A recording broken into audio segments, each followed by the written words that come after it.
Analisar os pontos mais essenciais da conversa de ontem. São agora nossos convidados a Rita Garcia Pereira, advogada especialista em Direito do Trabalho, está connosco em Lisboa, e o Filipe Grilo aqui no Porto, economista. Bom dia a ambos e obrigada por estarem connosco, porque de facto ouvimos aqui muitas perspectivas económicas, mas ainda assim estamos a falar de um país com salários muito baixos e sem, pelo menos para já parece, perspectiva de aumentar esses mesmos salários. Filipe, começando por si, de facto esta perspectiva e esta conversa entre ambos os possíveis próximos líderes do governo acabou por também não ter grande esperança para aquilo que é, enfim, o salário mensal de todos nós. Sim, até porque o tema da produtividade nem foi tocado no debate. Não se ouviu a palavra produtividade e não nos podemos esquecer que nós só podemos aumentar salários se o trabalhador conseguir produzir mais.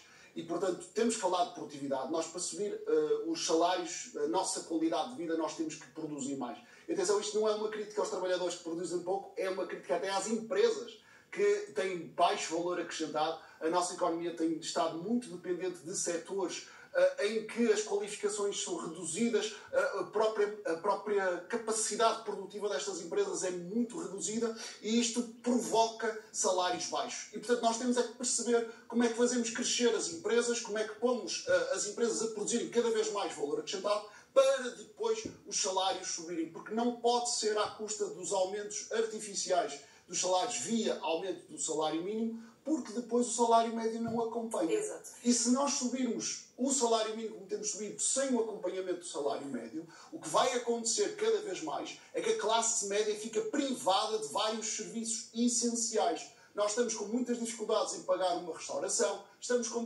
dificuldades em pagar os bens agrícolas, estamos com dificuldades em pagar os lares e as creches, porque tudo isto depende de salários mínimos e quanto mais aumentam estes salários, mais aumentam também os custos destes serviços. E que de resto também as próprias mensalidades do que falava também elas aumentam sem os salários estarem a acompanhar esses aumentos. Rita Garcia Pereira, até porque, por exemplo, os últimos, mais uma vez aos dados da OCDE, e em média nestes países, por exemplo, os benefícios fiscais tendem a ser mais progressivos do que, por exemplo, as deduções, as quais podem por vezes ser regressivas. Há exemplos, como o caso aqui até vimos nesta reportagem, por exemplo, europeus que deveriam ser seguidos, tendo em conta, claro está, as condições diferentes de cada país, mas ainda assim deveriam ser seguidos em Portugal. Isto de aplicar os moldes de outros países a contextos culturais diferentes também pode dar asneira, muita atenção a isso. Obviamente nós temos que ter muita noção que a nossa tributação pode contribuir para a nossa situação económica e ao contrário também poderemos justificar. Vou dar aqui um exemplo muito claro. Nós temos um IRS que é progressivo. E depois temos também, porque o IRS é progressivo e faz sentido, os políticos pensaram, bem, o IRC também poderia ser progressivo. E de facto, neste momento temos um IRC, ou seja, o Imposto sobre as Empresas, sobre os lucros das empresas, progressivo. E nós pensamos, bem, acho que faz sentido uma empresa maior pagar mais impostos. Mas isto gera um problema. É que os empresários pequenos começam a pensar e dizem, bem, se calhar não vale a pena aumentar a dimensão da minha empresa porque eu vou pagar mais imposto.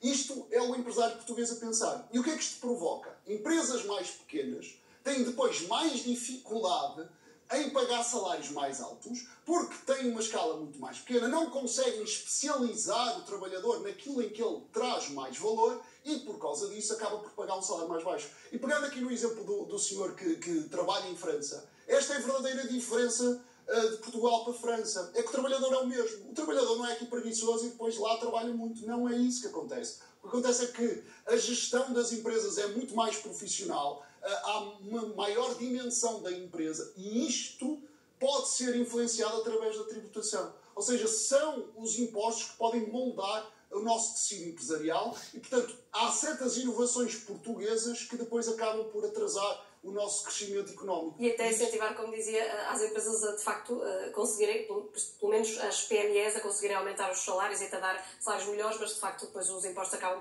por ser essa dificuldade. Temos que transformar as PMEs em médias, em grandes empresas. E só assim é que nós conseguimos trazer mais valor, conseguimos dar mais salários. Há uma estatística muito interessante sobre esta questão. Rapidamente, comparando grandes empresas com pequenas empresas, há uma diferença de 1.000 euros em média de salário. Ou seja, as grandes empresas, em média, pagam mais 1.000 euros do que as pequenas empresas. E isto é muito fácil de explicar. Grandes empresas conseguem-se especializar mais o trabalhador e conseguem-se retirar mais sumo do trabalhador, mais valor. Rita Garcia Pereira, quando eu lhe estava connosco também, então, um bom feriado. Obrigada, também. Bom dia. Obrigada. Bom dia.